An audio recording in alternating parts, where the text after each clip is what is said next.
Madame, Monsieur, bonsoir, ravi de vous retrouver comme chaque dimanche soir pour votre émission Canal Foot sur Canal Algérie. Et au sommaire de ce 8e numéro de la saison, bien évidemment, avec la reprise des compétitions prévues ce week-end, ou plutôt le week-end prochain, on fera un tour durant cette émission sur 4 clubs, à savoir la JS Kabylie, le Mouloudia d'Alger, le CSC et le MCO, toute une série de reportages consacrés donc à ces clubs qui profitent j'ai envie de dire, de l'arrêt du championnat pour se préparer donc à ce retour prévu le week-end prochain. On parlera de l'équipe nationale là aussi avec les joueurs internationaux en forme actuellement, notamment les attaquants à quelques jours du match, des deux matchs face à la Somalie et le Mozambique. Et on terminera l'émission par une séquence d'archives. On a choisi aujourd'hui, Mokhtar Hamani a choisi notamment un match assez marquant en tout cas de l'histoire du Mouloudia d'Alger, le match amical qui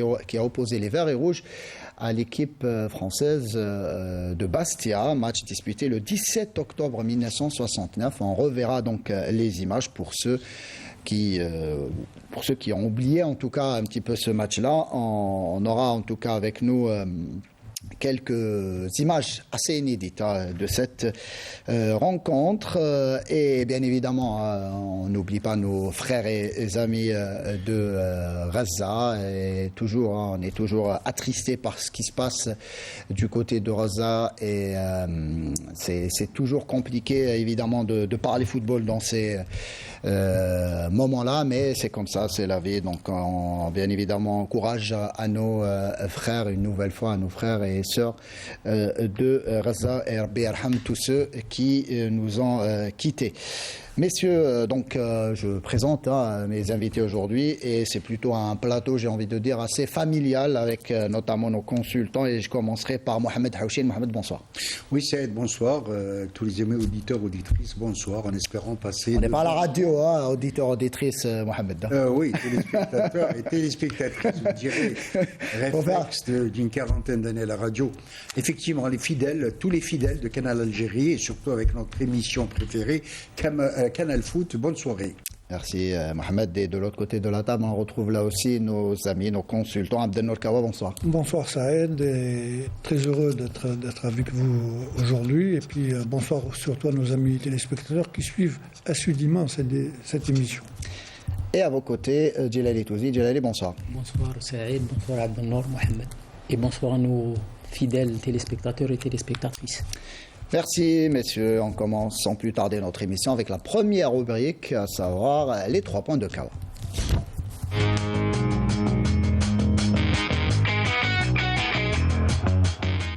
Et donc la rubrique fétiche de notre ami Abdelnour Kawa est de retour. Abdelnour, qu'est-ce qui vous a marqué? Difficilement avec tout ce qui est en train de se passer, vous l'avez si bien dit tout à l'heure. Bon, ce qui m'a un peu...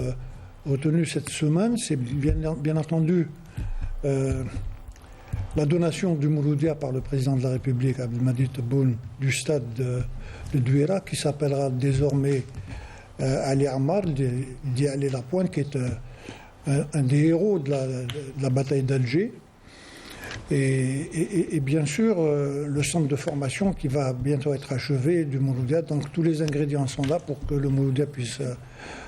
être enfin professionnel. Et quel cadeau offert par le président de la République pour le Mouloudia d'Alger. Le Mouloudia qui était, on va le dire, SDF depuis pas mal d'années maintenant. Depuis toujours. Voilà, depuis toujours, j'ai envie de dire, effectivement. Aura désormais et très bientôt donc, son stade, et un stade qui sera géré par le Mouloudia d'Alger. C'est déjà une première en Algérie, un club qui gère, on va dire, ce n'est même pas un stade, c'est un complexe. Bien sûr, la gestion d'un stade n'est pas facile.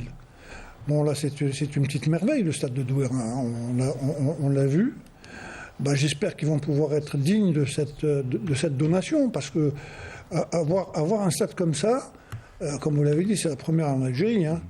Donc, ce ne fait que pour améliorer le rendement de ce club, qui est cher à beaucoup de supporters. Et j'espère que cette année, surtout cette année, c'est une année qu'il ne faut pas rater. Il y aura, vous avez parlé du centre d'entraînement, de formation qui est à Zeralda. Là aussi, quasiment, on arrive au terme des travaux. Il devrait être inauguré début d'année prochaine. Absolument. Donc tous les ingrédients sont là pour que le Mouloudia puisse travailler sereinement. Passer un cap, un autre cap de son histoire. Deuxième point. Deuxième point, c'est la reprise du championnat. On était obligé de... Il y a eu un arrêt pratiquement de 4 semaines, qui est dû, je vais le répéter encore une fois, tout ce qui est en train de se passer en Palestine. C'est malheureux. Le football reprend. Il reprendra dans un premier temps à huis clos. Donc il va y avoir une journée ce week-end. Vendredi et samedi. Il va y avoir une journée vendredi et samedi. Puis il va y avoir les matchs retard. Donc je pense que le championnat, c'est facile. Il y a 30 matchs. Et on a déjà joué 4 matchs. Il reste 26 matchs. Il faut trouver la formule. Là en Algérie, quand on parle de 2 matchs par semaine, on en fait une catastrophe. Alors qu'on est en train de voir tout ce qui est en train de se passer en Europe, dans les pays en football, jouer 2 matchs par semaine. Déjà, ce qui est acté, c'est que le championnat ne s'arrêtera pas pendant la date FIFA bien sûr. de ce mois de novembre. C'est déjà une bonne chose, sachant que il n'y aura pas de joueurs certainement qui seront convoqués en équipe. Seront convoqués des joueurs locaux. Peut-être ce sera un petit problème pour les clubs qui disposent de joueurs étrangers, notamment du côté de Renchla, un joueur comme Bakou, ou du côté de la GSK, Msouva, pareil pour le Mouloudia avec les Ivoiriens. Donc ça peut poser ça peut, éventuellement pour les coachs. Mais en tout cas, la reprise fera du bien à ces clubs. Absolument. Et troisième point. Enfin, troisième point, c'est un peu le choix de 2 jeunes joueurs algériens qui ont choisi l'Espagne. Il s'agit de Sanhaji et de Belaïd, qui devaient rejoindre d'abord l'équipe nationale des U20 ici en Algérie. Finalement, ils ont opté pour être avec les U21 espagnols. C'est un choix qu'ils ont fait. J'espère que d'abord qu'ils vont pouvoir gagner leur place. Ils sont avec les U19 espagnols. Les U19 espagnols, d'accord. Donc prouver que ce sont quand même des joueurs de qualité et pourquoi pas les récupérer plus tard. C'est déjà une bonne chose que la FAF ait pu les approcher. C'est vrai qu'au départ, les 2 joueurs avaient donné leur accord pour jouer en équipe nationale U20. Après, il y a eu donc l'intervention de la fédération espagnole. C'est de bonne guerre, j'ai envie de dire, pour essayer de garder ces joueurs auprès de leur sélection. Tant qu'ils sont au niveau des jeunes, il y a toujours moyen de les récupérer par la suite. Exactement. Et ça prouve aussi que c'est des joueurs qui ont de la qualité. C'est de joueurs. On n'a pas vu, je crois que c'est je m'excuse, Mohamed. Oui. Je crois que c'est la première fois en Espagne qu'il y a des joueurs hispano-algériens qui sont convoqués dans des équipes nationales. Et on a de plus en plus de joueurs algériens à l'étranger qui brillent, que ce soit en France ou bien en Espagne, en Italie, et au Portugal et ailleurs. Ça confirme que ce sont quand même des joueurs talentueux. Je ne sais pas s'ils n'ont pas été convoqués en équipe nationale U18, non, espagnole U19. U18, il me semble. Ils ont eu par le passé évidemment des convocations avec les jeunes en Espagne. Après, ils avaient choisi l'Algérie et par la suite, il y a eu un... En tout cas, c'est une bonne chose quand même qu'ils aient de l'expérience, de la continuité. Pourquoi pas, comme l'a dit Abdelnour, 15 jours qu'on les récupère en équipe nationale. Vous avez pas mal de joueurs comme Aouar, comme Gouiri, qui ont fait toutes les sélections. Depuis toujours. Toutes les sélections depuis leur jeunesse. Il ne faut pas leur mettre la pression. Il faut éviter de... Antalya Yahya, qui était capitaine des U19, des U21, il ne faut pas l'oublier. Donc on a eu beaucoup de joueurs qui sont passés par les différentes sélections européennes et qui ont finalement rejoint l'Algérie. Est-ce que c'est une bonne chose de convoquer ces jeunes joueurs à double nationalité, de les retenir assez jeunes avec les équipes de jeunes algériennes? Est-ce que vous trouvez que c'est une bonne démarche de la fédération? Parce que certains diront vaut mieux les laisser finir leur cursus effectivement de formation. Ça c'est le côté positif. Ça c'est le côté positif pour les récupérer plus tard. Mais aujourd'hui, je pense qu'il est quand même temps qu'il y ait une très bonne prise en charge de nos jeunes. Ici. Non seulement à travers les clubs, mais surtout au niveau des sélections. On est en train de parler, quand on voit un peu le cursus de formation d'un joueur, pour citer que ces 2 joueurs, quand on voit un peu le cursus de formation qu'ils ont par rapport au même âge, par rapport aux joueurs qui jouent dans notre championnat national, il y a une différence énorme. Un Ryan Belaïd, et pour ceux qui ne le savent pas, son agent c'est David Villa. l'ancien attaquant du FC Barcelone et de l'équipe champion du monde avec l'Espagne. Donc on imagine bien que David Villa a poussé son joueur pour qu'il choisisse plus l'Espagne que l'Algérie. C'est un peu logique. Mohamed Houchine, si vous voulez rebondir un petit peu sur cette donation du président de la République au Mouloudia d'Alger, un joyau attendu du côté de Douira. C'est une bonne chose et pour le Mouloudia bien évidemment et pour le championnat algérien, pour le sport algérien en général. Je dirais, à défaut de dire une bonne chose, j'espère que ce sera une bonne chose pour ce grand club qui s'appelle Mouloudia d'Alger, dans la mesure, comme l'a dit Abdenour tout à l'heure, c'est pas facile de gérer un temple pareil. Il faut toute une entreprise. Ça sera, je pense que la Sonatrach a les moyens oui, c'est ce que j'ai dit. Voilà. J'espère qu'on mettra les moyens humains. Infrastructure, elle existe. J'ai vu par exemple, j'ai travaillé cette année, couvert plusieurs matchs par exemple au stade Miloud Hedfi. Il y a une entreprise à Oran, une entreprise qui vraiment gère très bien et le stade et la coupole, la salle des omnisports où il y a eu les championnats nationaux de karaté tout récemment, il y a eu une finale de handball, etc. Mais à la différence, là, pour Miloud Hedfi, le stade Miloud Hedfi, ou celui même de Tizi Ouzou, donc Hussein Ait Ahmed, là, ce ne sera pas les clubs qui vont gérer ces enceintes-là.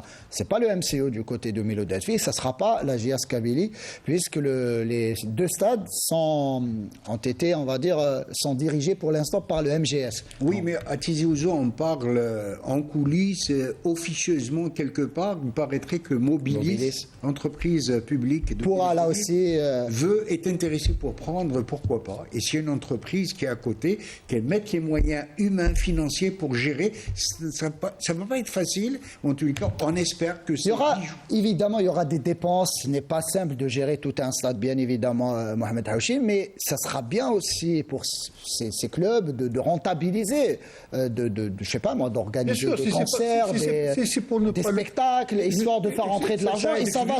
Excusez-moi. Si c'est pas pour le rentabiliser, il vaut mieux fermer la porte. Hein. Voilà. Donc, moi, je pense que... Pour l'instant, des stades comme celui de Berraqi ou celui de Miloud Hedfi n'ont pas été rentabilisés pour l'instant. Pourquoi ? Parce que ce n'est pas un club qui les gère. Moi, je ne sais pas si vous vous en souvenez, le président du CRB... il y a 2 ans de cela, Belhadj, quand il est venu. Il avait cette ambition. Il avait parlé du stade Nelson Mandela et il voyait grand. Et ils avaient un projet extraordinaire. Donc j'espère que le Mouloudia, ce stade-là n'est pas fait uniquement pour jouer, mais j'espère qu'ils vont pouvoir rentabiliser. On passe sans plus tarder donc à l'autre rubrique de l'émission qui concerne l'équipe nationale après ce jingle.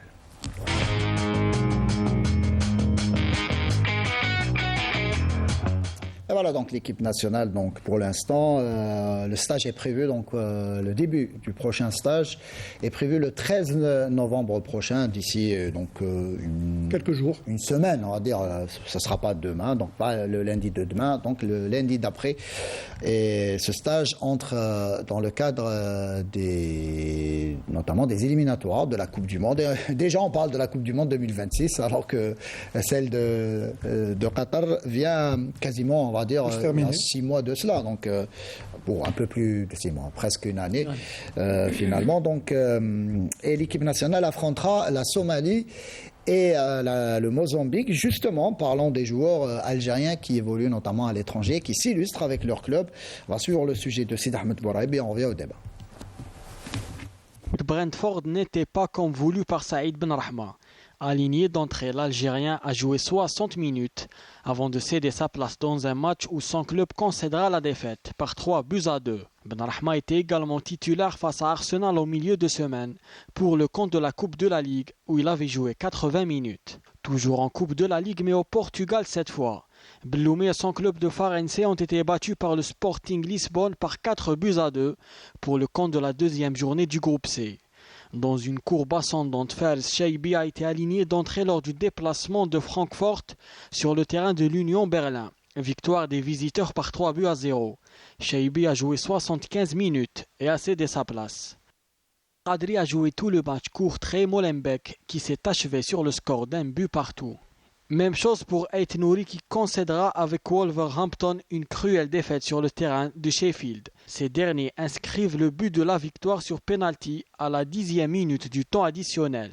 Mal en point avec son club en championnat, Aïssa Mendy a profité du premier tour de la Coupe du Roi pour jouer 90 minutes. Son club s'est imposé par 5-0 et s'est qualifié au prochain tour. Match entier également pour Ramiz Zerrouki lors de la victoire de Feyenoord sur le terrain de Valvik.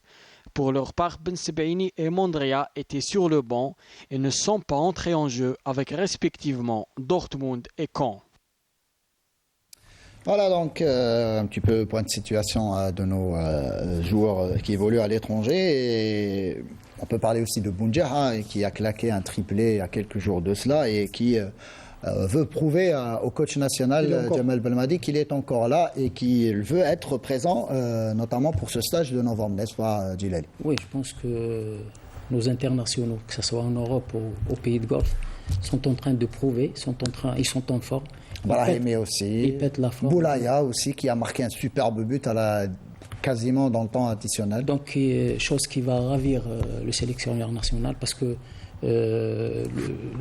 il faut du temps de jeu pour ces joueurs pour qu'ils soient convoqués, surtout plus que le temps de jeu, ils sont en train de marquer des points, de s'affirmer, de marquer des buts pour les attaquants notamment. Donc c'est une bonne chose et croisons les doigts pour nos internationaux et je pense qu'ils passent par une période euphorique, donc pourvu que ça perdure. Et il y a des matchs qui se profilent, 2 matchs très importants, qualificatifs pour la Coupe du Monde. Et je pense que nos joueurs feront le maximum pour satisfaire tout le monde. Il y a un retour assez remarqué, en tout cas ces dernières semaines, du côté du championnat de France, du côté de Lille notamment, à savoir Nabil Bentaleb qui a repris sa place de titulaire puisqu'il était blessé en début de saison. Et là, il est installé à cette équipe lilloise et on l'a vu hier, notamment face à Marseille, époustouflant Nabil Bentaleb. Et ça, c'est une bonne chose là aussi pour l'équipe nationale avec bien évidemment l'absence de Smaïl Ben Nasser qui est blessé. C'est bien de pouvoir compter de nouveau sur Nabil Bentaleb qui devrait être retenu pour le stage de novembre. Bien sûr, bon, il sort d'une blessure, ça c'est sûr, mais le plus important c'est qu'il ait repris la compétition. Donc il commence à atteindre son meilleur niveau et on connaît tous, tout le monde connaît les qualités de Nabil. Donc il va être d'un apport extraordinaire pour notre équipe nationale, surtout au milieu de terrain. Éventuellement, s'il y a l'absence de Ben Nasser, c'est pas encore certain qu'il puisse... puisqu'il paraît que même en Italie, on parle d'une reprise début janvier, donc ça ne va pas coïncider. Enfin, on verra d'ici là. Mais le plus important pour Nabil, c'est qu'il soit au summum de sa forme. C'est ça le plus important. Je vais rester avec vous justement en parlant des joueurs, notamment de ces 2 matchs face à la Somalie et le Mozambique, notamment par rapport aux joueurs en forme. On sent qu'il y a du potentiel en tout cas pour Jamal Belmadi et un effectif riche qui est en train, notamment on parle de joueurs comme Brahimi, comme là il y a le retour de Ounas aussi qui était blessé. On va dire que et il y a aussi le cas Riyad Mahrez. Bon, j'en fais un peu beaucoup avec Mahrez, mais vous connaissez très très bien le championnat saoudien. Vous avez exercé là-bas pendant pas mal d'années. Il est critiqué, sévèrement critiqué, Riyad Mahrez ces derniers temps, et notamment après l'élimination en Coupe du Roi. Est-ce qu'on peut parler d'une erreur de la part de Riyad d'avoir quitté Manchester City, d'avoir choisi l'Arabie Saoudite et notamment cette équipe du Ahly, peut-être le Hilal ou l'Ittihad, c'est une autre dimension. Tous ces joueurs qui ont rejoint l'Arabie Saoudite, mis à part Ronaldo qui était parti, c'est sa 2e année, et je crois que Ronaldo actuellement, le Nasr se porte très très bien, comparativement, si vous voulez, à l'Ittihad. L'Ittihad qui a ramené Benzema, Mané, donc qui se retrouve dans une situation délicate. Ils ont perdu la tête du championnat, ils se retrouvent relégués à la 5e place. Le Ali qui a rejoint la première division cette année, puisque l'année passée ils étaient en D2, donc ils ont fait un renfort de qualité en ramenant Mahrez. Vous savez, on demande toujours le meilleur d'un joueur. Et Mahrez, il a été critiqué parce que, soi-disant, bon, c'est les supporters, hein, ils ne se donnent pas à fond. Alors que c'est son style de jeu qui est comme ça. On attendait mieux de lui. Donc, bon, mais on est en train de voir un peu tous les joueurs qui sont partis, je vous l'ai dit, à l'exception de Ronaldo, et encore, entre guillemets. On est en train de voir Neymar a joué un seul match et il est blessé. Donc, est-ce que ça a été un choix judicieux pour ces joueurs-là? Jusqu'à présent, non. Très bien, on va terminer avec Mohamed Houchine. Mohamed Houchine, j'aurais une question, on va dire assez on va spéculer un petit peu, mais l'arbitre désigné pour ce match Algérie-Somalie est malien, en l'occurrence Traoré Boubou. Et cet arbitre a, on va dire, un contentieux avec l'équipe nationale. Il avait officié notamment le match Niger-Algérie en Tunisie en mars dernier, c'était au mois de Ramadan. Et ce jour-là, face au Niger, bien que l'Algérie avait gagné 1-0, l'arbitre avait refusé injustement 2 buts à Fares Cheibi. Et Belmadi était furax à l'issue du match contre cet arbitre. Et donc, on va le recroiser à l'occasion de ce match Algérie-Somalie. Et aussi, cet arbitre s'est illustré en mois de février dernier lors du match CRB Louizdad El Merrikh, en offrant un penalty, là aussi, on va dire, généreux à l'équipe soudanaise et en privant le CRB de 2 buts. Le fait de revoir cet arbitre, comment doit-on gérer cela au niveau de la fédération? Bien que la Somalie, on va dire que même Djibou Achara, les arbitres, on devrait les battre, mais... Oui, on l'a dit et redit, la Somalie, ça reste quand même la Somalie à la portée de l'équipe nationale. Bon, il restera le Mozambique dans la mesure, vous savez, comme tous les anciens pays d'origine portugaise, il y a beaucoup de joueurs mozambicains qui jouent au Portugal. C'est un peu comme l'Angola. En plus, on jouera à Maputo. D'accord. Donc le Mozambique, c'est quand même un football assez musclé. Je peux vous dire qu'on aura des problèmes. Vous me donnez l'occasion de parler enfin de notre équipe nationale. Vous avez parlé de Bounja, vous avez bien dit les joueurs sont motivés à l'approche de la CAN, ils veulent saisir leur dernière chance. Et quand vous parlez de Bounja, moi je parlerai une fois de plus de Yassine Brahimi. Je ne sais pas si vous avez de l'occasion, moi j'ai de temps en temps, je jette un coup d'œil sur les championnats du golf. J'ai vu un très beau match hier. Al-Rarafa contre l'Arabie, 5 buts à 4. Mais alors, un véritable festival. Un ami me disait, oui, mais ça reste le championnat du Qatar. J'ai dit, oui, c'était un match de haut niveau. 5-4, la dernière minute avec un superbe chef-d'œuvre de Farid Boulaya, l'ancien international algérien, toujours international, voilà. International, Mohamed. En tout cas, il marque un superbe coup franc des 35 mètres à la 87e minute de jeu. Vous voyez pas que l'Arabie où joue un certain Verratti, l'Italien du PSG, rate un penalty. Un penalty dans le temps additionnel, ça aurait pu faire 5-5, mais en tous les cas, un joueur a survolé cette rencontre qui s'appelle Yassine Brahimi.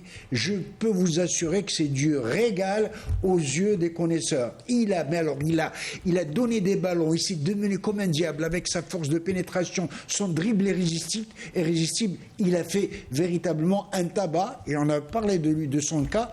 Je pense que Belmadi devrait revoir peut-être le dossier Brahimi. Mohamed Houchine demande la convocation de Yassine Brahimi. Et pourquoi pas lui donner une chance? Il est il est en pleine ascension. La Moyonnaise a pris, en tous les cas pour lui.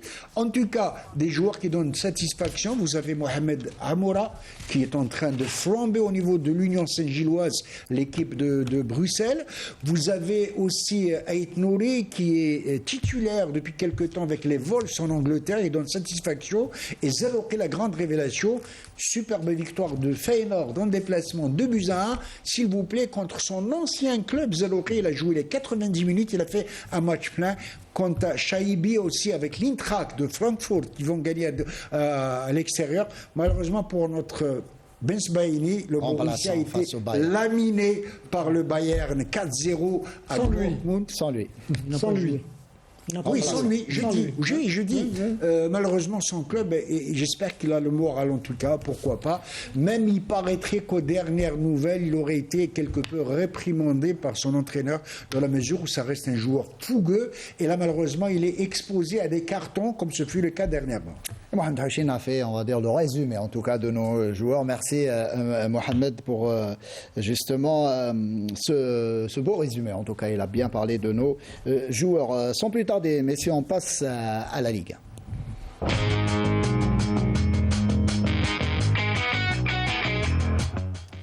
Et on va faire un tour chez nos différents clubs et on a choisi, on va dire, le premier club, à savoir le Mouloudia d'Alger, leader du championnat avec voilà, 3 victoires. Donc ça nous fait 9 points et 3 victoires, une seule défaite face au CS Constantine. On va suivre le reportage réalisé par Bilal Benari et au commentaire Fatah Bada.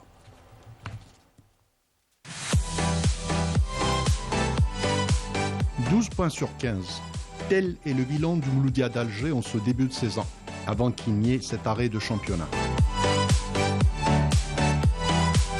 Une trêve inattendue qui a obligé la direction du club ainsi que le staff technique à trouver la parade pour garder cette dynamique de gagne au sein du groupe.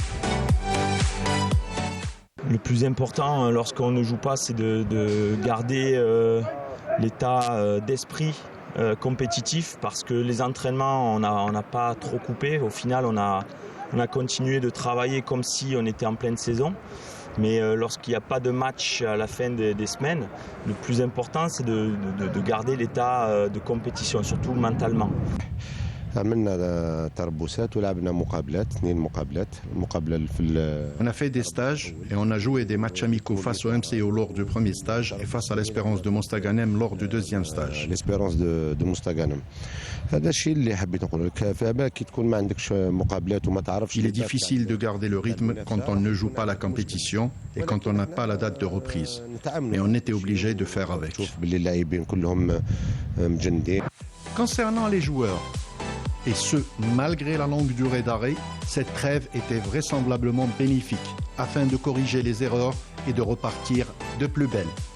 يعني هاد التدريبات اللي رانا نديرو تدريبات يعني قويه يعني لاوت انتنسيتي. On s'entraîne intensément pour préparer la reprise. On a joué un match face au WAM de Mostaganem où pratiquement tout l'effectif a participé afin de continuer sur notre lancée. نكملوا في الريتم تاعنا. La nouvelle coqueluche du MCA, Youssef Bellaili, qui a réalisé un excellent début de saison, et même s'il reconnaît que cette trêve a quelque peu freiné la dynamique de son équipe, continue à travailler d'arrache-pied afin de satisfaire les nombreux fans du club et pourquoi pas reprendre sa place en équipe nationale. Évidemment que c'est difficile moralement de garder le rythme après cet arrêt. Mais on est obligé de faire avec et nous acclimater avec ces données. On vient d'apprendre que la reprise est pour cette semaine. On va donc bien se préparer pour aller ramener les 3 points de Schleff.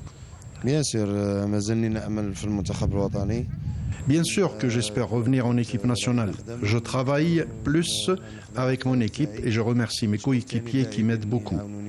Donc j'espère faire partie du groupe des Verts pour la CAN et pourquoi pas un 3e trophée africain pour notre pays.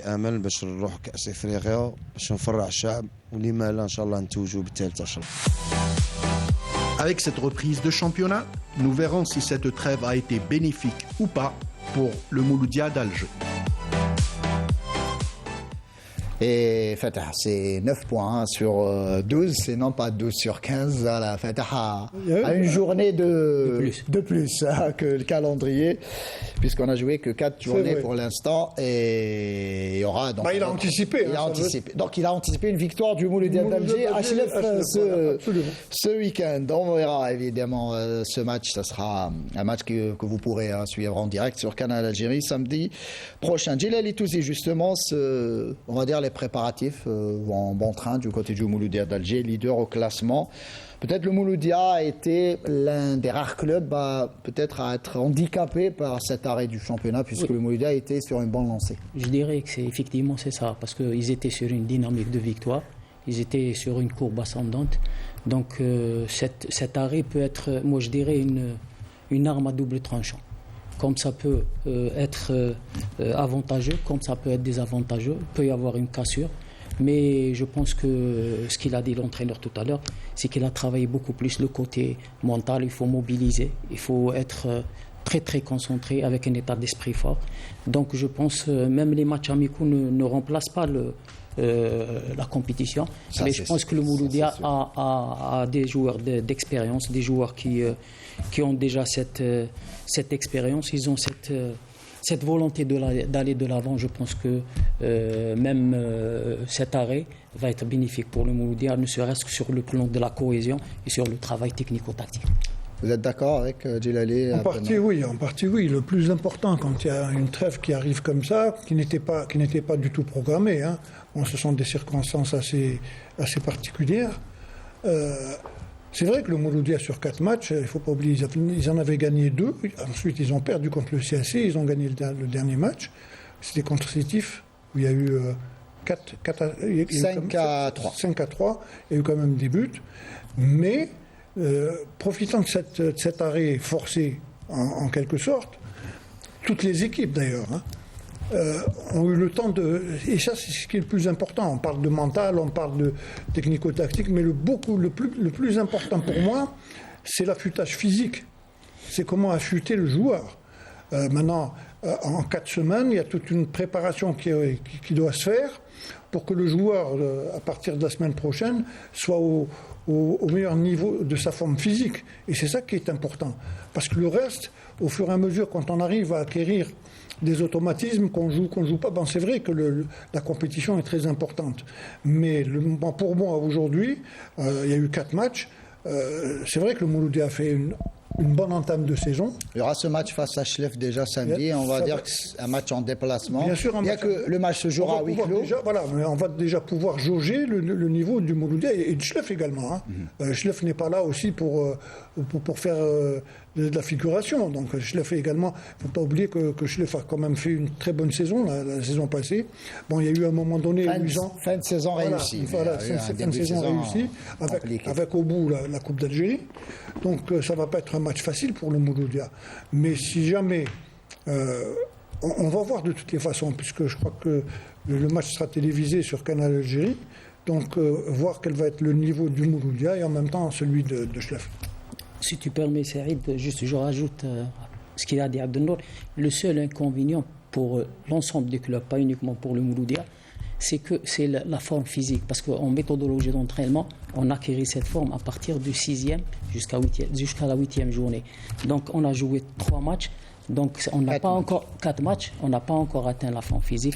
Donc ça s'applique sur tous les clubs. Donc tous les clubs sont... C'est le seul inconvénient pour l'ensemble des clubs. Hein. Voilà. Mais le fait que ça soit pour tous les clubs... Sur 4 semaines, on peut améliorer la vitesse, on peut améliorer l'endurance spéciale, la force. Donc il y a eu un travail qui a dû se faire.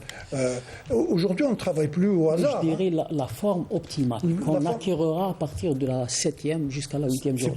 C'est pas la forme physique. Non, c'est la forme optimale. On s'entend. Quand on parle de forme optimale, d'accord. Mais physiquement, normalement, toutes les équipes sont prêtes. Mohamed. Moi, j'ai un tout autre avis. Excusez-moi, mes chers amis, mais j'ai tout comme l'impression que le club qui aura perdu dans cette trêve, c'est le Mouloudia d'Alger. Je m'explique dans la mesure où le Mouloudia a fait un début de saison tout simplement en fanfare, l'équipe était en pleine euphorie et son entraîneur, M. Baumel, a été le premier à exprimer son regret que l'élan du Mouloudia a été cassé malheureusement. Après sa belle victoire de 5-3, on dit que l'appétit vient en mangeant, n'est-ce pas? Et face à l'entente, c'est un bon... J'ai même écouté, j'ai lu certaines interviews des joueurs du Mouloudia qui eux aussi ont exprimé une certaine frustration dans la mesure où tout leur réussissait. Il faut dire que cette année, le Mouloudia a une belle équipe, un très très bon recrutement, de très bonnes individualités. Maintenant, il faudrait que Baumel vienne en tant que chef d'orchestre harmoniser tout cet ensemble. Si la mayonnaise venait à prendre, elle a commencé à prendre en tout cas. Et là, on a vu, première réaction de Baumel, après avoir annoncé la reprise du championnat pour le 10, Baumel était tout heureux. Enfin, on reprend. Les joueurs du Mouloudia aussi, c'est pour vous dire que j'espère que cette trêve ne va pas briser l'élan du Mouloudia d'Alger. A contrario du Mouloudia d'Alger, la JS Kabylie peut justement va être, on va dire heureuse. En tout cas, du côté de la GSK, on était heureux par cet arrêt du championnat. Après, notamment l'arrivée d'un nouveau coach, en l'occurrence le Portugais Rui Almeida, c'est ça. Almeida. Voilà, donc qui a pris en main cette équipe de la GS Kabylie. Cet arrêt du championnat lui a permis notamment de connaître ses joueurs et de programmer des matchs amicaux. On va suivre le reportage de Tassine Abdelkader et commentaire Riyad Belkhadim sur la GS Kabylie.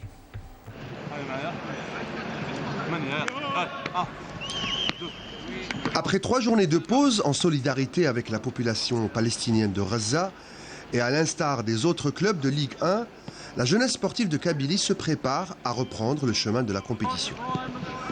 À la tête des Canaries depuis peu, le Portugais Rui Almeida a eu le temps de s'acclimater avec ses nouveaux joueurs, en les supervisant lors des rencontres amicales, notamment face à Azazga.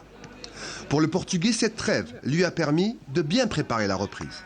C'était important les premières semaines pour travailler, connaître les joueurs, connaître les clubs, connaître la ville, connaître les championnats. Donc maintenant, nous sommes prêts pour attaquer les championnats et on attend que les championnats, je pense que c'est tous les clubs, tous les entraîneurs, tous les joueurs attendent le début du championnat. La JSK 5e avec 7 points a pour ambition de jouer le haut du tableau cette saison, voire mieux. Le groupe a intensifié les entraînements, le coach a voulu relancer la concurrence. C'est les meilleurs qui arracheront leur place de titulaire. Le Portugais assure qu'il faudra compter sur la JSK cette année. C'est un club, un gros club, le club avec plus de titres en Algérie. Donc c'est normal, un club comme ça, lutter toujours pour le top. Le top du championnat. Ça, on ne peut pas se cacher de ça. Ça, c'est normal. Après, c'est notre objectif aussi, comme entraîneur, comme club, comme les joueurs, toute la direction. On va faire notre maximum pour être au top du championnat. Après le titre, tous les clubs veulent faire ça, mais c'est sûr qu'on va lutter. Il faut faire notre maximum pour être au top du championnat, ça c'est sûr. Almeida n'en est pas à sa première expérience en Afrique. Cela lui a permis de vite s'acclimater dans un championnat qu'il estime très relevé. J'arrive avec une expérience de championnat comme ça. J'étais en Égypte, j'étais à Syrie, donc je connais bien, on peut dire, pas le pays, mais un peu la mentalité. Donc même ma expérience en France de 7 ans, avec différents joueurs d'Algérie, de Maroc, de Tunisie, de différentes places. Donc, je suis vraiment habitué à le joueur du Maghreb, de Nord-Afrique. Mais le plus important, c'est pas ça, c'est vraiment arriver, construire une équipe, hein, être ensemble. C'est ça que j'ai passé le message aux joueurs. L'équipe, c'est nous tous, et construire. Parce que les qualités, c'est clair. Qualité pas seulement au GSK. J'ai vu beaucoup de matchs de différentes équipes. Il y a vraiment de qualité au championnat. Maintenant, c'est à nous de prendre attention à chaque match et jouer match à match. À moins d'une semaine d'un déplacement périlleux à Sétif, pour ce qui constituera avec CRB USMA d'Alger l'autre choc de la journée face à l'Entente de Sétif, le premier test d'Almeida sera très relevé. Le travail de cette dernière semaine sera intense. La JSK a tout approuvé. Mohamed Houchen, justement, sur ce reportage sur la GS Kabylie. GSK, après un début de saison, on va dire mitigé, hein, il y a eu ce limogeage de Youssef Bouzidi à l'amiable, ce départ à l'amiable. L'arrivée, on vient de l'écouter, de l'entraîneur portugais, Rui Almeida. Est-ce que vous pensez que la GSK on va dire l'effectif en tout cas qui pourra lui permettre d'aspirer jouer les premiers rôles cette saison? Mais écoutez, sur le plan mathématique, on ne pourrait pas parler d'un championnat, début de championnat un peu raté. Non, je pense qu'il est positif. 7 points sur 12 avec 2 victoires Il y a eu un départ d'un entraîneur. Et une défaite. Mais écoutez, l'entraîneur, je crois que vous l'avez si bien dit, à l'amiable, c'est devenu à la mode. Mais si on devait faire le compte de tous les entraîneurs qui ont quitté, il y en a combien? 11, je crois? 12. Alors, s'il vous plaît, c'est un peu la plaie qui... En tout cas, pour ce qui est de la JS Kabylie, s'il y a bien un club, l'un des clubs qui ont profité de cette pause, c'est bien la JS Kabylie, pour cause. D'abord, ils avaient plusieurs blessés, pas des moindres. Bouchenchouch, le meneur de jeu. Bouhkek, l'arrière central. Et ainsi qu'il y avait un troisième, c'est Sayoud, le capitaine d'équipe. Souyed. Je confonds à chaque fois Sayoud et Souyed. Badruddin Souyed, le capitaine, ils ont profité en tout cas de cette trêve pour penser leurs blessures. Ils ont joué plusieurs matchs amicaux. Il paraîtrait qu'il n'y a que le défenseur Mahameli qui s'est blessé lors du dernier match contre l'Est. Mais du côté des supporters, on est là aussi un peu inquiet, puisque même ces matchs amicaux, il y a eu certes 2 victoires. Ça n'a pas été convaincant. Voilà. Notamment sur le plan offensif, on dit que la JSK aura du mal cette saison avec une attaque qui ne donne pas satisfaction. Est-ce que vous êtes d'accord? On attend, côté JS Kabylie, on attend beaucoup, en tout cas, de ce nouvel entraîneur, Rui Almeida, qui est venu avec tout son staff technique, en tout cas, pour apporter quelque chose. Bien évidemment, ce qui fera la force ou la carte de visite d'un entraîneur, ce sont les résultats, vous me direz. Or, la JS Kabylie va effectuer 2 déplacements très, très difficiles ce vendredi à Sétif, puis l'autre vendredi CRB à Alger, je ne vous dis pas. Tout ça pour vous dire en tout cas qu'ils ont pris où ça passe temps, ou ça casse. Où ça passe ou ça casse.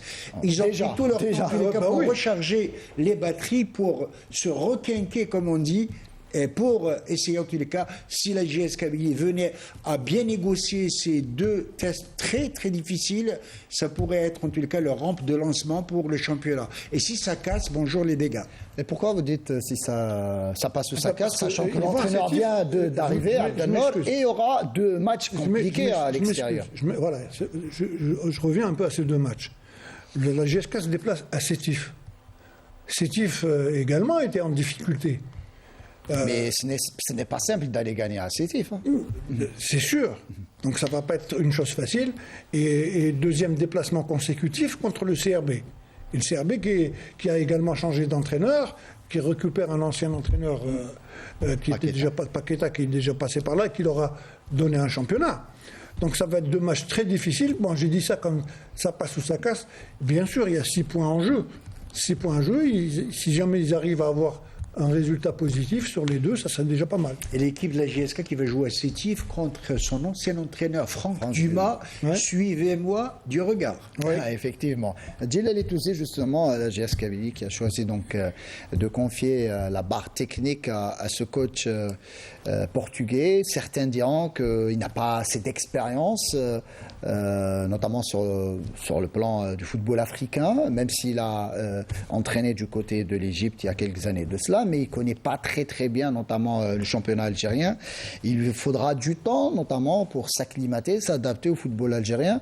Et avec ces 2 matchs à l'extérieur, il n'est pas servi, j'ai envie de dire.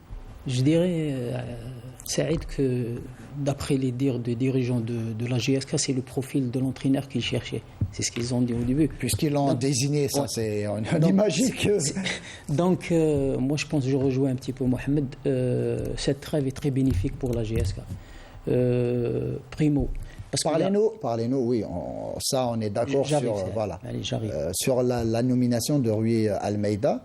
Est-ce que, justement, une nomination tardive, parce qu'il n'a pas été nommé en début de saison, est-ce que c'est pas prendre un petit peu un risque du côté de la JS Kabylie? Je pense non. C'est un choix judicieux. Parce que c'est quelqu'un qui a déjà fait ses preuves. Même s'il n'a pas travaillé en Afrique, il a travaillé en Europe, beaucoup plus en France. Donc c'est quelqu'un qui a... c'est un Portugais, donc il est à la page. Il a des connaissances, je pense, dans le football moderne. Et il a eu 3 semaines. Je pense qu'il a su comment inculquer, comment faire passer son message. Faire passer son message, ou aussi faire admettre aux joueurs sa façon de jouer, son plan de jeu. Donc, malgré la jeunesse de cet effectif et l'inexpérience des joueurs, je pense que la GSK peut aisément jouer le podium. Merci Djelali. Et on part du côté de l'est du pays pour Constantine. Et le CS Constantine, là aussi, on a opéré un changement d'entraîneur avec l'arrivée de Abdelkader Amrani qui connaît bien à la maison là aussi. On va suivre le reportage de Smaïl Ben Qaïdia et on revient au débat. Ayant connu un changement à la barre technique avec le retour de Amrani Abdelkader qui a remplacé Lamine Bourrara, le CS Constantine a mis à profit cet arrêt de la compétition pour parfaire sa préparation, surtout que le début du championnat a connu des résultats en dents de scie. C'est pas toujours facile de la gérer, surtout sur le plan mental. On sait pertinemment quand il y a un trêve, il y a quand même un relâchement sur le plan mental par rapport aux joueurs, par rapport à la concentration à l'entraînement, par rapport au travail qui a été effectué. C'est le problème qu'on risque d'avoir. Mais alhamdoulilah, je pense qu'à la Belgique, j'ai presque 12 jours à la tête de cette équipe. Ça m'a permis quand même de connaître tout l'effectif, de connaître la valeur de chaque joueur sur le plan technique, beaucoup plus sur le plan jeu. Et ça m'a permis de faire 2 matchs amicaux pour évaluer un petit peu l'équipe. Mais je pense que jusque-là, alhamdoulilah, cette trêve, ça m'a permis de découvrir quand même l'équipe. Mais pour les joueurs, c'est une cassure parce que jouer 4 matchs puis s'arrêter, ça, c'est une cassure par rapport au rythme de la compétition. Mais on n'a pas le choix, on doit faire avec. De leur côté, les joueurs tentent de s'adapter à la situation en mettant l'accent sur la cohésion du groupe. Peut-être c'est une perturbation لينا beaucoup plus les joueurs, c'est-à-dire toujours تلعب لنا في le rythme. Bon, احنا الحمد لله on est toujours في le cadre de préparation. Cette semaine on a fait 2 matchs. C'est vrai un match amical ماشي un match de compétition. نحاولوا toujours نطلعوا le rythme تاع الخدمة باش c'est-à-dire نكومبليتي توجور هذاك النقص هذاك تاع الكومبيتيسيون. نظن باللي عندنا جروب مليح رانا نخدموا صباح وعشيه سي فري التوقف تاع البطوله هذا راح ياثر شويه مي مع لي ماتش اميكو ان شاء الله رانا بربي ان شاء الله نكونوا حاكمين رواحنا رانا نبريباريو ان شاء الله المقابله تاع واتسوف اللي ان شاء الله يا ربي نروحوا لها بقوه ان شاء الله باش نحققوا نتيجه ايجابيه.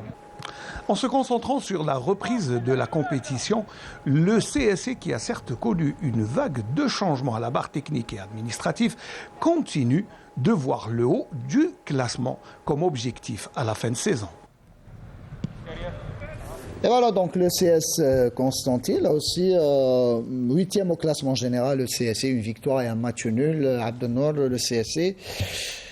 On ne va pas dire qu'il y a le feu à la maison, mais il y a eu cette arrivée du coach qui remplace Lamine Bourrara. Il y a eu un échec déjà consommé au niveau de la Ligue des champions africaine avec cette élimination au terme prématuré, bien que c'est vrai qu'ils n'étaient pas très aidés par le tirage au sort en affrontant le club de l'Étoile du Sahel de Tunisie. Et comment voyez-vous la saison du CSC ? En faisant une petite comparaison par rapport à la saison passée, le CSC faisait figure des meilleures équipes algériennes après le CRB, puisqu'ils ont terminé deuxième. Ils ont terminé deuxième. Donc le CSC de la saison passée et le CSC de cette année, il y a eu, le changement s'est effectué où effectivement Lamine a été débarqué après 4 matchs. On dit que c'est lui qui a voulu partir. Il faut remettre les choses dans leur contexte. Même s'il était un petit peu sous pression, les supporters étaient mécontents. Le CSC est une équipe. Il a préféré démissionner. Les supporters du CSC sont très très exigeants. Et il est très difficile pour un entraîneur de pouvoir supporter la pression qu'exercent ses supporters. Abdelkader Amrani arrive parce qu'il connaît déjà la maison, puisqu'il a entraîné le CSC de par le passé. Il revient avec un revenant également. Arama, qui était directeur général. Aussi un changement à la tête de l'administration. Donc l'effectif est quand même un effectif, ils ont gardé la majorité des joueurs de la saison passée. Donc c'est vrai qu'il y a eu un début de saison mi-figue, mi-raisin, mais là on est à 4 matchs. Donc il y a encore 26 matchs à jouer. C'est vrai quand on voit autant de changements, messieurs... Oui, c'est alarmant. C'est alarmant. Bien sûr. C'est comme si on est à la 15e, 16e journée du championnat, alors qu'on n'est qu'à la 4e. On en a déjà parlé les semaines précédentes. On a battu le record du monde. Il n'y a pas un pays qui, après les 4 journées, a changé 12 entraîneurs. Mohamed, justement, sur le CSC, là aussi, il faudra faire attention à cette équipe. Moi, je commencerai d'abord à rendre hommage à Lamine Bouarara qui a fait un bon boulot l'année dernière au niveau du CS Constantine. Il a redonné une âme à cette équipe du CS. Lui et Madoui, puisque Madoui avait débuté le championnat. Aussi. Malheureusement, je pense que Bouarara a payé le prix de l'élimination précoce en Ligue des Champions. Le CSC a été éliminé du premier tour préliminaire et malheureusement la pression on connaît, c'est un peu comme le Mouloudia d'Alger, le CS Constantine, on connaît ses supporters, ces milliers de supporters profondément attachés à leur couleur mais trop exigeants et ça a pesé je pense sur la décision de Bouarara de quitter le navire et je pense que tout en espérant bien évidemment que ça reste une aubaine pour l'équipe du CS Constantine qui est un grand club, les clubistes en tous les cas, l'un des plus grands clubs de l'Est algérien. Et par ricochet, je regrette en tous les cas quelque peu la décadence du grand Mouloudia de Constantine Le Moc qui jadis a été champion d'Algérie et c'est une grande perte pour le football algérien. Sur cette équipe du CSC, Djilali. Le fait déjà d'avoir engagé Amran et Arama, il ne faut pas oublier qu'ils ont gagné le championnat ensemble en 2018. Donc ils ont l'intention au moins d'être sur le podium. Il y a une société derrière, un public exigeant, un nombre important de supporters. Je pense qu'ils ont gardé aussi, comme l'a si bien signalé Abdelnour, 80% de l'effectif de l'année passée. Donc ils sont bien partis pour jouer au moins le podium. Très très bien, et de l'est du pays, on survole quasiment tout le pays pour partir du côté de l'ouest et aller rendre visite au MC Oran, ce club là aussi, on va dire avec tous les problèmes qu'il a rencontrés ces dernières années, sort un petit peu la tête de l'eau avec l'arrivée notamment là aussi d'une entreprise étatique. On va suivre le reportage avec Sami Achichou. Le MC Oran poursuit sa préparation en prévision du retour à la compétition, avec détermination et motivation, afin de réaliser de bons résultats. On vise notre première victoire. Nous avons joué beaucoup de matchs amicaux. Ça nous a permis d'améliorer notre jeu.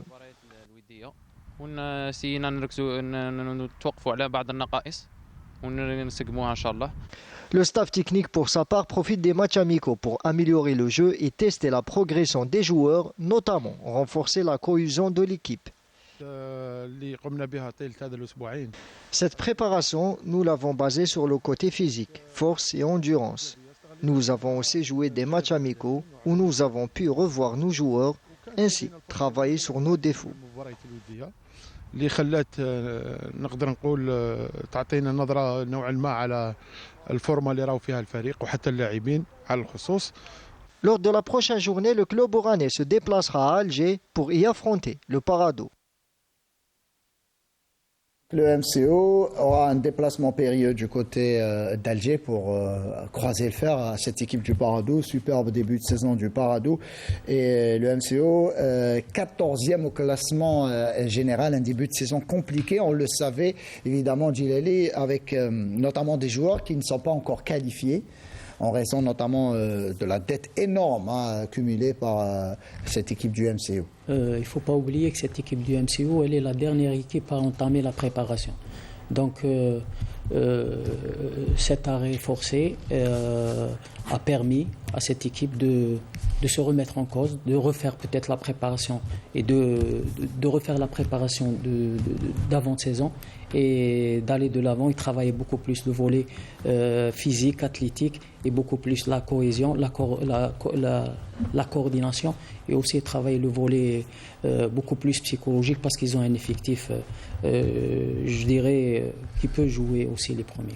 Malgré l'arrivée Abdelnour de l'entreprise Iproc qui a pris en main cette équipe du MCO, il y a toujours des problèmes du côté du Mouloudia d'Oran et on s'inquiète du côté des supporters par rapport à cette saison. Certains, on a parlé des clubs comme le CSC, la GSK qui demandent, leurs supporters demandent des titres, mais là du côté du MCO, on a des soucis à se faire, notamment pour arracher le maintien déjà, ce qui ne sera pas simple pour cette équipe du Mouloudia. On sait que le MCO, c'est pratiquement la 4e saison qu'ils ont des problèmes.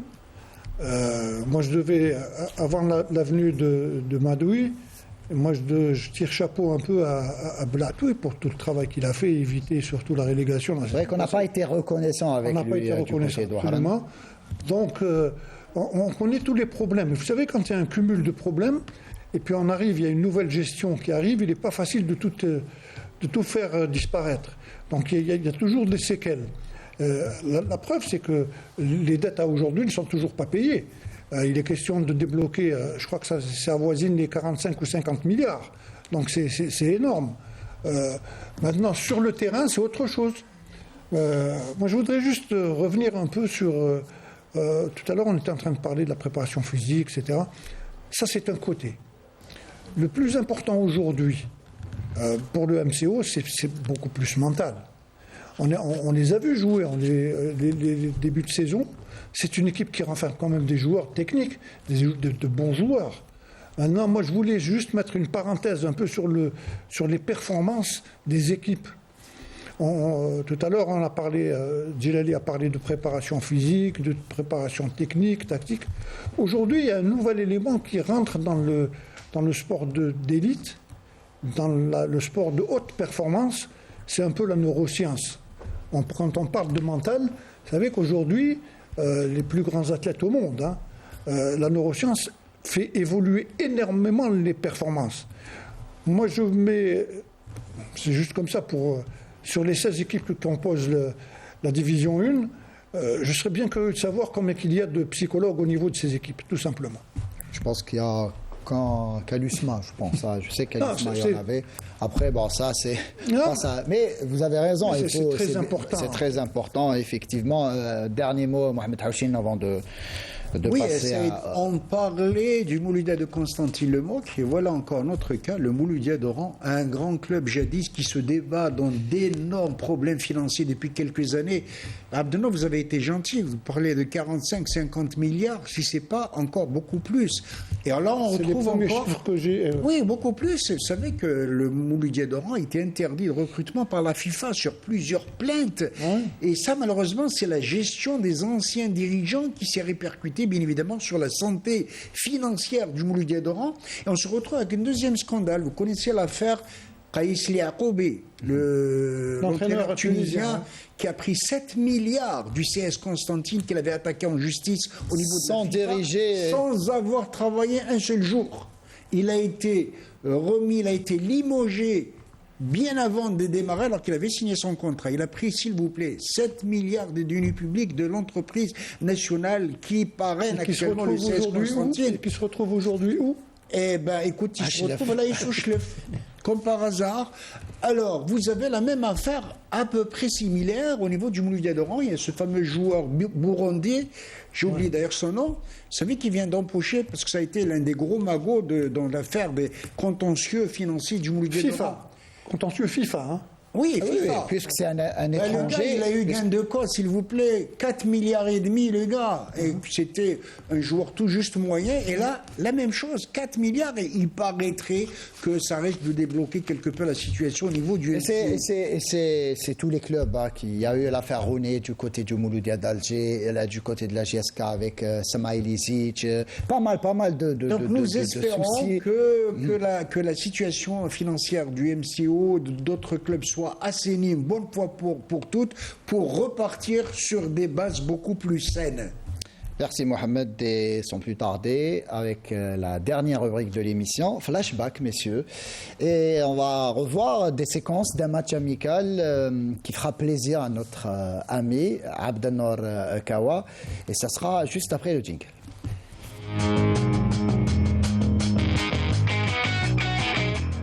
Et voilà, donc je disais flashback avec ce match, Abdelnour. Ça ne va pas vous rajeunir, en tout cas, ce match. Ça m'a Mouloudia d'Alger. Si avant de vous donner la parole, Abdelnour, et vous aurez tout le temps de revenir. C'est juste pour vous dire, c'est un match qui date de 54 ans. 54 ans, effectivement. Hier. Voilà. Bon, j'étais pas encore né, moi, donc... ça va.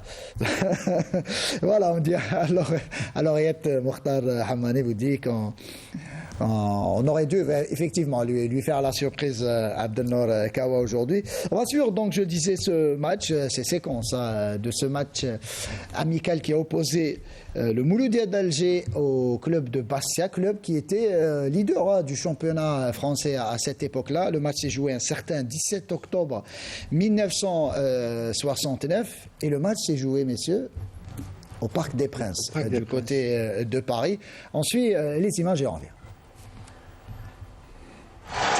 جرت في باريس مقابلة لكرة القدم بين فريقي مولودية الجزائر العاصمة وباستيا أمام 15,000 متفرج للعب لصالح ضحايا الفيضانات الأخيرة التي اجتاحت بلادنا. وقد نظمت هذه المقابلة ودادية الجزائريين في أوروبا.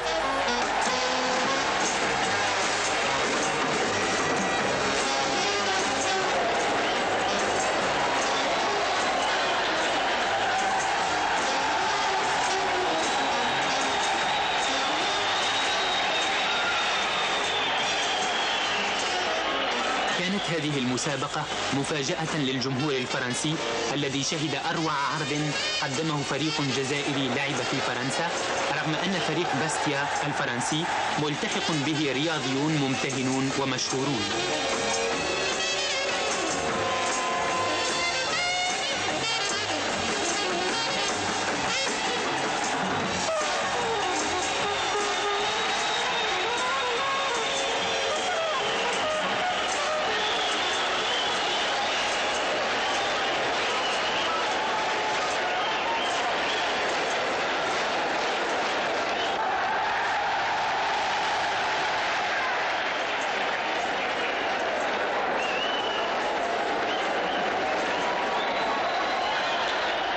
الشوط الأول كان عبارة عن أخذ ورد بين الفريقين، كل منهما يحاول السيطرة على اللعب وتسديد الهدف الأول حتى يرفع من معنوياته.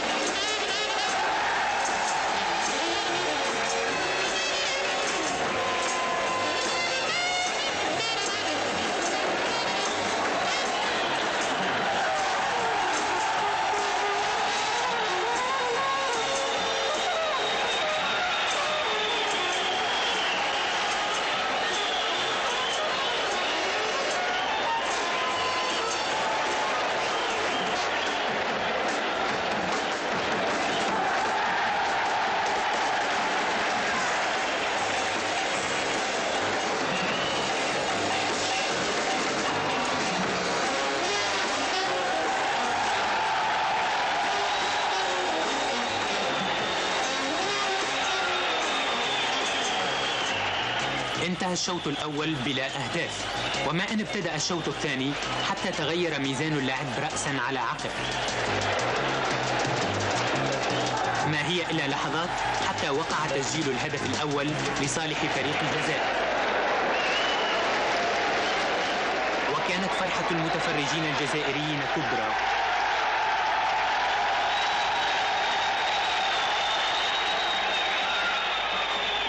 وبعد لحظات قصيرة سجل الهدف الجزائري الثاني.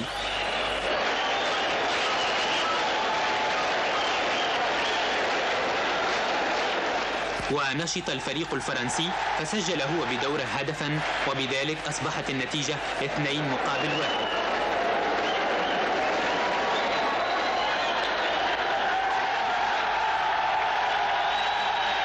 بيد أن لاعبين لم يضعف هذا الهدف الفرنسي من عزيمتهم، ووصلوا إلى تسجيل الهدف الثالث الذي قابله جمهور المتفرجين بتصفيق حاد، وأصبحت النتيجة 3-1.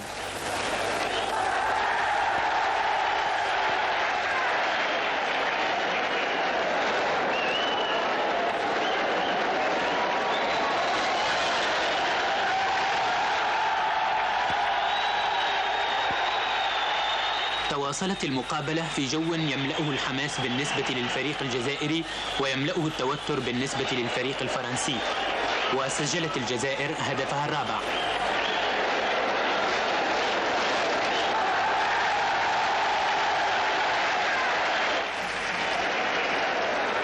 وتماسك الفريق الفرنسي وجمع قواه ونجح في النهاية في تسجيل هدفه الثاني.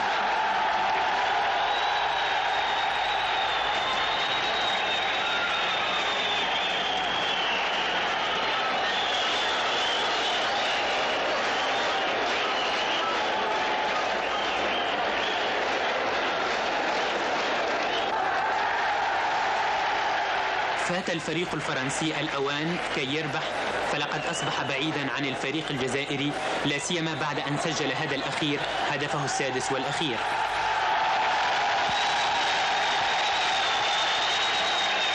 وبذلك انتهت المقابلة بين الفريقين الجزائري والفرنسي، انتصرت فيها الجزائر انتصارا ساحقا على فرنسا. Et voilà, Abdelnour, c'est bien de revoir ces images. Vous étiez présent lors de ce match. J'ai joué en deuxième mi-temps à 25-30 minutes de la fin. Et ça reste un match historique pour le Mouloudia d'Alger. J'entends parler de ce match depuis pas mal d'années, alors que ce n'est qu'un match amical. Et certains diront que c'était, on va dire, le Mouloudia d'Alger a passé un cap à travers ce match. J'ai lu une déclaration d'un ancien dirigeant du Mouloudia, et notamment Aouf, normalement, voilà, j'ai pu lire sa déclaration à propos de ce match, qui disait qu'il était fier justement de la prestation notamment des joueurs du Mouloudia. Il faut remettre un peu le match dans son contexte à l'époque. C'était à l'occasion d'une commémoration d'un événement qui s'est déroulé à Paris le 17 octobre 61. Et c'était pour commémorer... 69. Non, 61. Il y a eu un événement. Ah, l'événement, oui. Beaucoup d'Algériens ont été massacrés à Paris. Donc c'était à cette occasion-là. Donc c'était la journée de l'immigration. Et voilà, ça me rappelle... Et Abdelnour, voilà, vous êtes à l'image. Ah, oui. C'était à la fin du match.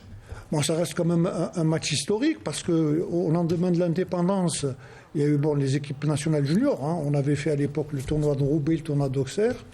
Et en 69, le Mouloudia a joué pratiquement un match officiel, puisque c'était un match qui s'est joué au Parc des Princes, avec une communauté algérienne qui était d'émigrés qui avait... Vous voyez, derrière, le stade était pratiquement complet. C'est le Parc des Princes, il ne faut pas l'oublier. Et on a fait un très grand match. Il faut dire que la majorité des joueurs, on était âgés entre 20 et 21 ans. Le plus vieux joueur, c'était Cheikh Allah Yarhamou, avec Mekidesh, qui avait 26 ou 27 ans à l'époque.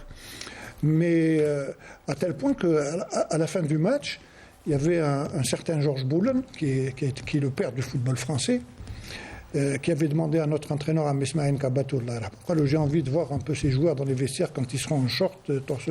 Parce que la majorité des joueurs, quand on voit un Betroné très petite taille, Bachi très petite taille, Bachta très petite taille, donc c'était pratiquement... Ils ont fait des misères, cette équipe. Et puis on a joué quand même contre une équipe Bastia qui était, il faut le rappeler, qui était entraînée par... Rachid Makhloufi. Voilà, qui était Rachid Makhloufi était entraîneur, joueur et capitaine. Donc il avait joué ce match avec l'équipe de Bastia. Il était l'entraîneur. Il était entraîneur-joueur cette saison. Entraîneur-joueur, il a continué à jouer. Il a continué à jouer. Donc ça reste quand même un souvenir extraordinaire. 53 ans, c'est un peu plus d'un demi-siècle, mais j'en garde un très bon souvenir. Puisque les Algériens qui étaient là-bas étaient très contents de nous accueillir. Parlez-nous de l'anecdote d'avant-match, on me dit, Mokhtar Rahmani me dit... d'accord. À l'époque, au Parc des Princes, la veille du match, on allait faire un entraînement, et puis le Mouloudia nous avait acheté des jogging, et puis on appelait ça des espadrilles, on parlait pas de training. Et on a été nous entraîner donc, au stade du Parc des Princes. Et pendant l'entraînement, Mesmaïn nous avait fait quelques tours de piste, des exercices gymniques. Et puis on avait fait un concours de glissade. On faisait des accélérations, on était 2 par 2, on faisait des accélérations de la ligne de but aux 18 mètres, et puis on se laissait glisser, puisqu'on était avec des trainings à l'époque. On se laissait glisser, et puis on voyait qui c'est qui allait le plus loin. Et pendant ce temps-là, il y avait le gardien du stade qui était assis derrière les buts, sur sa chaise, et puis qui regardait cet entraînement. Et avant la fin de l'entraînement, Mesmaïn nous a réunis au rang central, Et puis il a commencé à chanter Wajdak Lilwa Diazitouna tout en dansant, et puis il nous faisait rentrer l'un après l'autre pour danser avec lui. Et bon, on a terminé l'entraînement, on est rentré. Le lendemain, il y a eu ce match-là. Et à la fin du match, Georges Boulan, je vous l'ai dit, était venu voir Mesmaïn, j'ai envie de voir un peu les joueurs au vestiaire, etc. Et le gardien du stade était venu voir Mesmaïn Kabatou, lui a dit écoutez, monsieur l'entraîneur, ça fait quelques années que je suis gardien du stade, j'ai vu beaucoup d'équipes s'entraîner, mais j'ai jamais vu une équipe faire un entraînement comme vous l'avez fait. En dansant. Mesmaïn lui a répondu écoutez, monsieur, vous êtes très loin du football, vous ne connaissez pas le football. Mais ça reste un très bon souvenir. Très très bien. Haouchen, justement, en 1969, vous aviez 21 ans, c'est ça? On a à peu près le même âge. Vous avez commencé à ce moment-là, le journaliste? Écoutez, j'ai vécu vraiment avec beaucoup de fierté ce beau match, comme l'a dit Abdelnour. C'était beaucoup plus qu'un match amical, c'était un match référence. D'abord, c'est suite à l'invitation de l'amicale des Algériens en France à l'époque d'organiser cette date symbolique qui est aujourd'hui consacrée par l'État algérien, journée nationale de l'émigration, le 17 octobre 1961, où des centaines d'Algériens ont été jetés dans la Seine avec le sinistre préfet de police Maurice Papon de Paris à l'époque. En tout cas, ce soir encore, une fois, j'ai des frissons, double frisson à revoir ce match. Je vais vous dire. Et c'était aussi en hommage aux disparus, notamment des inondations, là aussi, qui avaient touché l'Algérie à ce moment-là. Donc, il y a eu des inondations, il y a eu des tempêtes. Je saurais le dire. En tout cas, c'était une D'ailleurs, Abdelnour nous a raconté une anecdote à ce moment-là, lors de l'une des tempêtes qui a frappé Alger. Vous me disiez qu'un bateau s'est retrouvé... Un bateau, je me rappelle son nom, le Topaz, qui a été rejeté par la mer sur la route Motonnet. C'est un peu plus récent, non? Non, 68, 69. Peut-être. En tout cas, je voulais dire des frissons parce que c'était le Mouloudia d'Alger a fait véritablement honneur au football algérien, battre le Sporting de Bastia, entraîneur-joueur un certain Rachid Makloufi, 6-3 s'il vous plaît, dans le stade mythique du Parc des Princes. Et pour terminer, une étoile montante du football algérien, le regretté Taïeb Amros. Il avait 18 ans, le jeune prodige de Borj Menayel, qui est décédé 2 mois après ce match historique où il avait pris part. C'était contre l'USM Annaba. Je peux vous dire exactement, le 17 décembre 1969. 2 mois après, lors d'un match Mouloudia d'Alger, USM Annaba. Il est tombé sur le stade de Boulorine, c'était du tuf à l'époque, malheureusement, traumatisme, il est décédé, exactement comme Hussein Amrous, lors d'un certain match JS Kabylie, et Sam'anaba, encore une fois, Hussein Gasmi. Hussein Gasmi, plutôt. C'est un mot sur ce match-là. À propos, c'était vraiment attractif, du beau jeu, plaisant. Je dirais que les joueurs du Mouloudia étaient à l'avance par rapport à leur Juste pour rigoler, on parlait d'anecdotes. Ce match-là, les extraits de ce match, ce qu'on vient de voir, passaient dans les cinémas, avant le film. Il y avait des actualités, et puis on montrait dans tous les cinémas. Et en rentrant de Bastia, le match qu'on avait joué, on s'était déplacé à Oran pour jouer contre le MCO, et le match passait donc dans les cinémas. Le lendemain, le stade du 19 juin était plein à craquer, et puis quand on est rentré, tous les supporters du MCO nous avaient applaudi. Ça reste quand même... Anecdote pour anecdote, on me dit, selon mes informateurs, on me dit que Abdelnour Kawas, à cette époque-là, avait une décapotable rouge, c'est vrai? Oui, j'avais une Austin. Austin rouge, ça remonte. La belle époque. Gilles, on termine avec vous. Sur le plan technique, c'était du haut niveau. On a vu la dernière action de Bataroni. Il a mis à mal la défense, toute la défense française. Omar, c'était un phénomène. Il y avait tout, la technique individuelle, technique collective, passe courte, combinaison, dribble, il y avait tout, on a tout vu. Donc, on avait 2 joueurs qui étaient plus âgés que nous. C'était Cheikh Laïrahmou et Mekidash Laïrahmou. Autrement, le reste, c'était entre 18, 19, 20, 21 ans. Et l'aboutissement, c'était le... Après, c'était la Coupe d'Afrique. 69, on a commencé à nous préparer avec le premier titre en 71, le deuxième titre en 72, et puis il y a eu les jeunes qui sont arrivés au fur et à mesure. On arrive quasiment à la fin de notre émission. On me dit, Laureate Mokhtar me dit de dire à Abdelnour Kawa justement de nous raconter. Aujourd'hui, on a beaucoup d'anecdotes à faire sortir. Il me dit de confirmer avec Abdelnour Kawa cette histoire qui dit qu'un sourd-muet justement avait retrouvé la voix après la victoire du Mouloudia d'Alger en 1976 de cette Coupe d'Afrique. Est-ce que vous confirmez? Je n'en ai pas souvenir, mais c'est fort possible. Hein, vous savez, après le but de Bataloni, parfois avec les émotions, on retrouve oui, il y a eu plus que la voix parfois. La finale contre Javier Conakry, là aussi un moment exceptionnel. Merci en tout cas, ici chaque semaine. En ça tout m'a cas, fait énormément plaisir de revoir ces extraits. On aura d'autres images lors des prochains numéros, d'autres clubs bien évidemment, là aussi des clubs qui ont marqué l'histoire du football algérien. On essaiera aussi de refaire passer notamment les images de là aussi un autre match historique, match amical qui oppose le Mouloudia d'Alger au club espagnol du Real Madrid. Là aussi, ça fait partie de l'héritage de ce grand club qui est le Mouloudia d'Alger. Messieurs, merci Mohamed. Ça a été un plaisir, comme d'habitude, de retrouver la petite famille, comme vous l'avez dit. En tout cas, bonne soirée sur nos programmes. Merci Abdelnour, merci Djilali. Merci Saïd, à la prochaine. Inch'Allah, on arrive donc au terme de notre émission. Merci à toute l'équipe de la régie 2 et au script, Hanan, ainsi qu'à la réalisatrice Souad, toute l'équipe des journalistes. Je vous dis à dimanche prochain, restez branchés sur Canal Alger.